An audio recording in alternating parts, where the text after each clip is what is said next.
അങ്ങനെ നമ്മൾ ഒരു സൈഡിൽ നിന്ന് പാക്കിങ് തുടങ്ങി കേട്ടോ. നമ്മൾ ബോക്സിലായിട്ടാണ് പാക്ക് ചെയ്യുന്നത്. ഇത്തവണ ടെനൻസി അഗ്രിമെൻറ്റിലെ കണ്ടീഷൻ റിപ്പോർട്ടാണ്. ഓരോ സാധനങ്ങളെല്ലാം ഇൻടാക്റ്റ് ആണോ, എന്താ വർക്കിംഗ് ആണോ, ക്ലീൻ ആണോ, അൺഡാമേജ്ഡ് ആണോ എന്നൊക്കെ എല്ലാത്തിനും SS ഇട്ട് വെക്കണം. അപ്പോൾ ഇതെല്ലാം നോക്കിയിട്ടാണ് ലാസ്റ്റ് നമ്മൾ പോകുമ്പോൾ തിരിച്ചിട്ടുള്ളൂ. നമുക്ക് വലിയ ഡാമേജസ് ഒന്നും ഇല്ല കേട്ടോ എന്തായാലും. അല്ല നമുക്ക് ചെറിയ തട്ടലും മുട്ടല്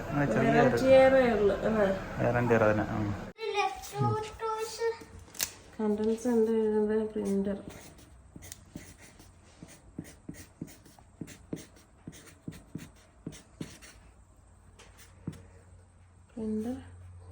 ബ്ലെൻഡർ